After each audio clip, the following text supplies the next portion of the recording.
Welcome to Interface Studies. My name is Saleh.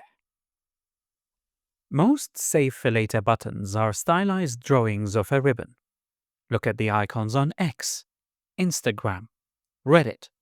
There's a small pennant with a notched tail. Now, the real ribbon or the real bookmark lived inside the book. It held the exact page where you stopped, and it was there at the moment of return. Pick the book up, and it's the first thing your thumb finds. On the other hand, the button in an interface kept the shape and dropped the properties.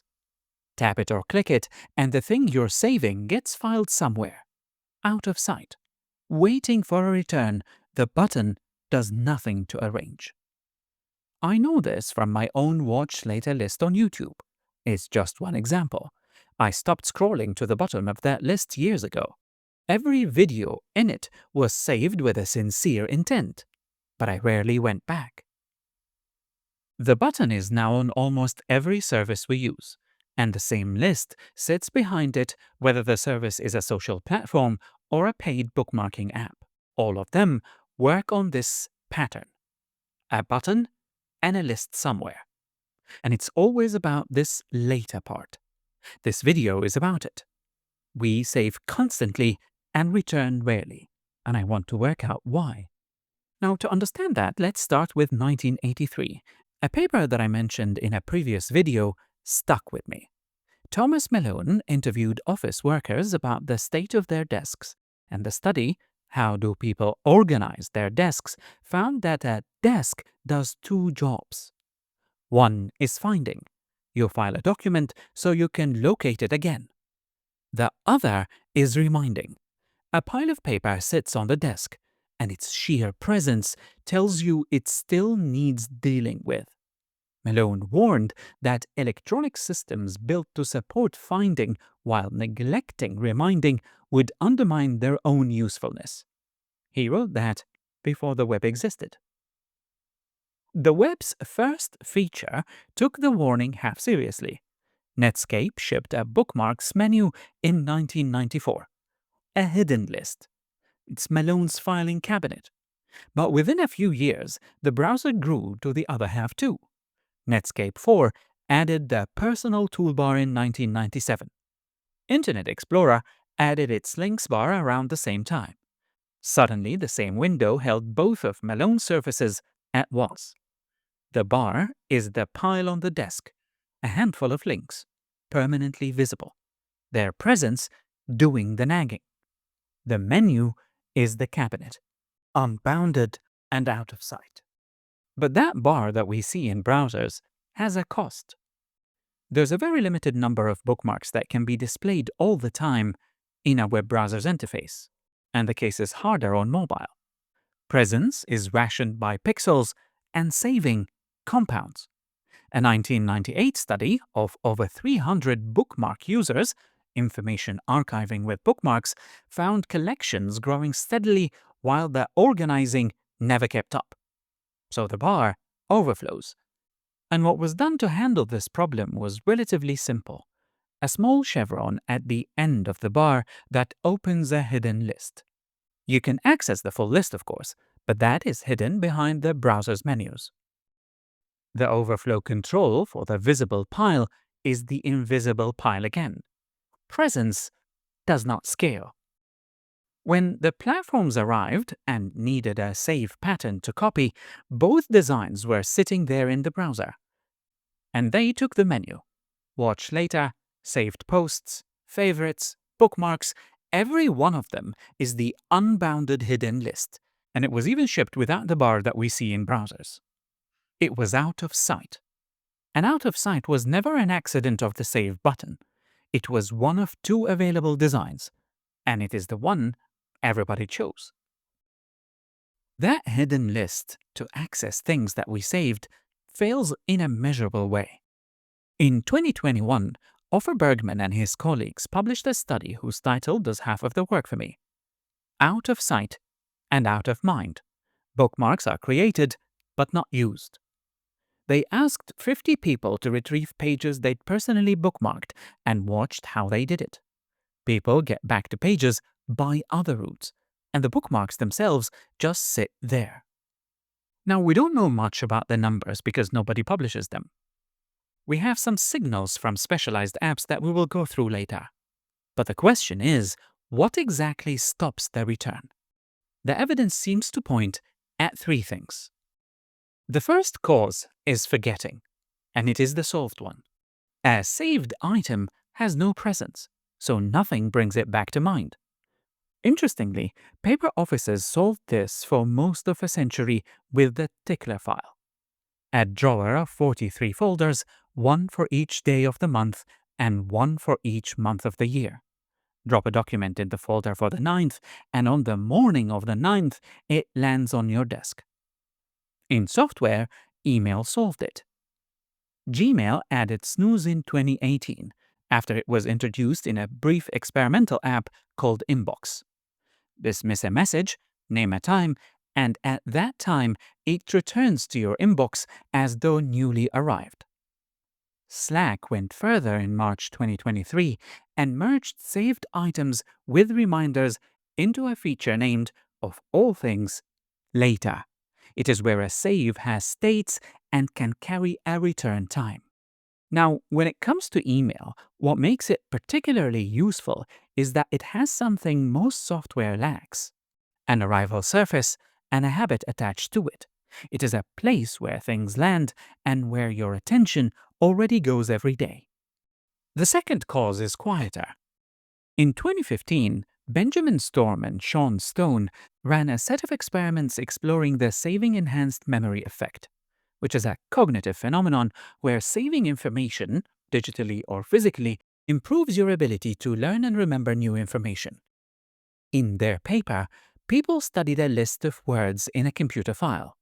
Some could save the file before studying a second list, and the people who saved remembered the new material better.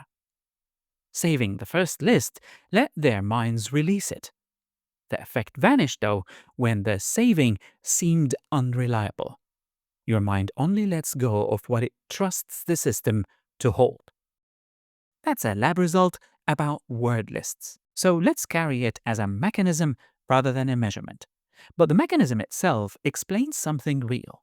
Part of the reason you never go back to your saved items list is that the save closed the loop at the moment of capture.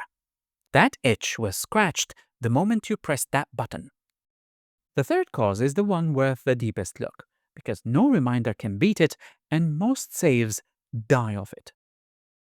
The cleanest evidence comes from a system where forgetting was nearly impossible: DVDs by mail. Now, before streaming, this is how Netflix and services like it worked.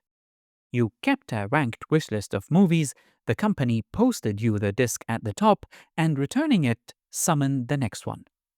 The system remembered for you and delivered for you, and the disc then sat in your house until you dealt with it.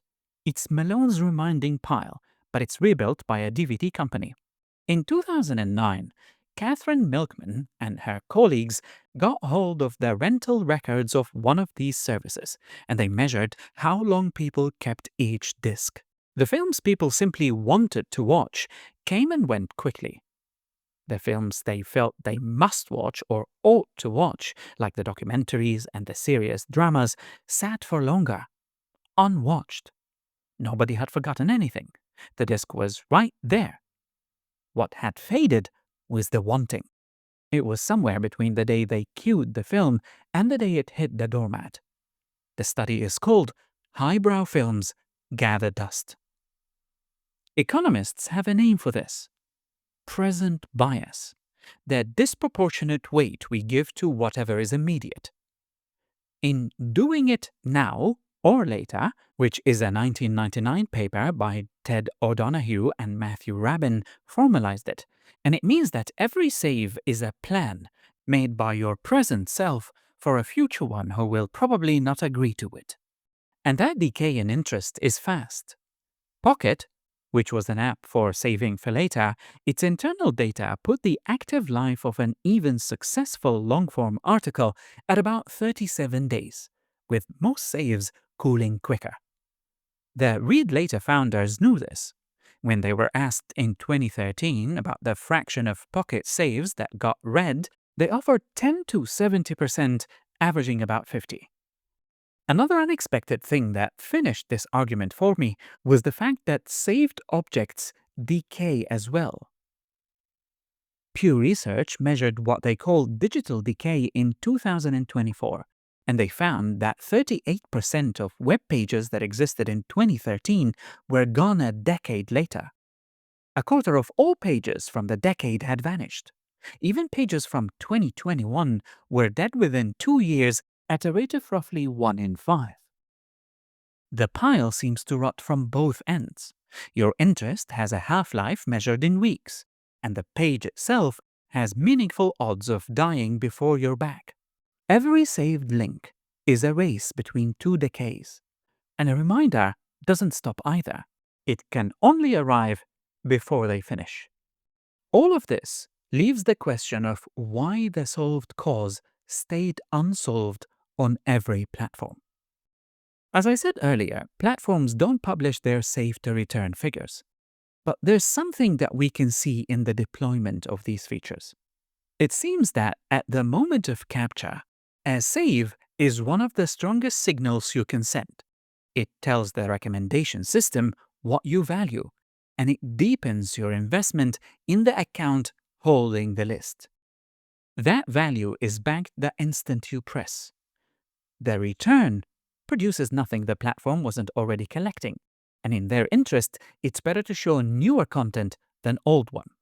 An active reminder would cost something real as well.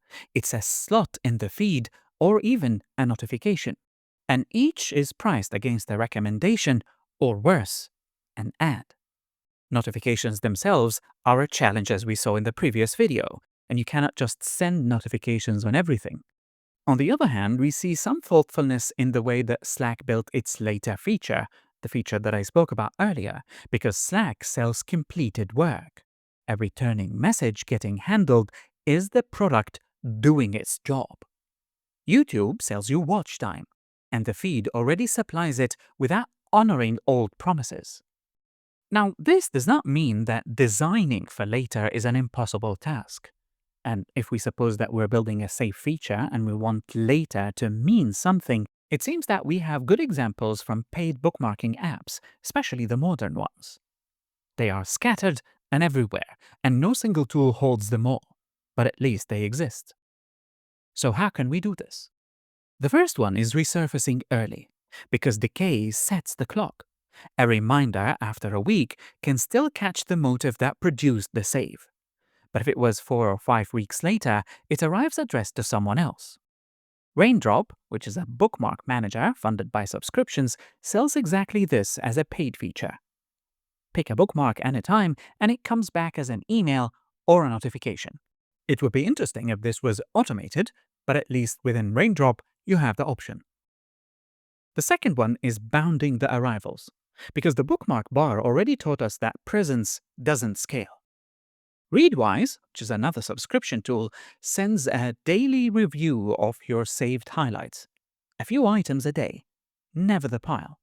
The daily budget matters more than the algorithm behind it, and the budget must carry no debt. An item ignored today should just reschedule, silently. Show people their saves as a liability, and you've built a guilt pile with a counter on it. Number 3 is letting items retire, because the save already paid at the moment we press. A save resurfaced twice without action should archive itself, and the interface should frame that as completion. My Mind, a bookmarking tool with no free tier, ships this as serendipity, which is a feature that lives inside the app, a short session of about 20 saves resurfaced at random, each meant with one of two actions: keep or forget. This session is bounded, so it never becomes work. The selection is random, so there's no debt. Forgetting is a first-class action here. The one thing serendipity doesn't do is arrive. You have to open it. It might make an occasional appearance in their regular marketing communication. Finally, the hard one: finding an arrival surface. Because the forgetting half itself is only solved when something lands. For a standalone tool, it seems very difficult to find another surface other than email, which is why the Readwise review and Raindrop reminder both arrive there. That is not to say that email doesn't come with its problems, because a lot of things compete for our attention in email, but it is the most stable one we have. And even for some of the modern standalone bookmarking services, they are now developing what can be only called a feed. And that takes us to the second point. For a platform like X, Blue Sky, Instagram, TikTok, the only honest surface is the feed itself. There, a resurfaced save competes with everything the feed would rather show you. And from what we have seen so far, the algorithm only prefers new things. My hunch is that a resurfaced save could pay for its slot, since the content that we resurface there is something that has been declared as valuable to the user. The platform's behavior now says that they disagree. Part of the answer, as I said earlier, is probably because they only care about the signal. Also note that none of what I spoke about so far involves AI, because I think this is not an intelligence problem. What we see now, even in modern tools, is using AI to summarize links. But a model that summarizes your saved link answers a question, and most saves were never a question. Summarizing might spoil the article even. What the return needs is a surface to land on, and a reason to build that surface. No model supplies either. It would be interesting if certain machine learning algorithms were used in the feed to combine all the previous best practices and deliver bookmarked items regularly. At the end of all this, and by all the evidence that we went through, most of those saves that we do on all platforms had served their purpose in the moment they were made, and the rest were racing decays that were always going to lose. Fixing the return stays open. Some of the ideas for it are old. It works on paper. It works in email. When it comes to platforms, they come and go. What matters is a surface that lets the bookmarking button earn its place, the same way the physical bookmarking ribbon earned its place in the book.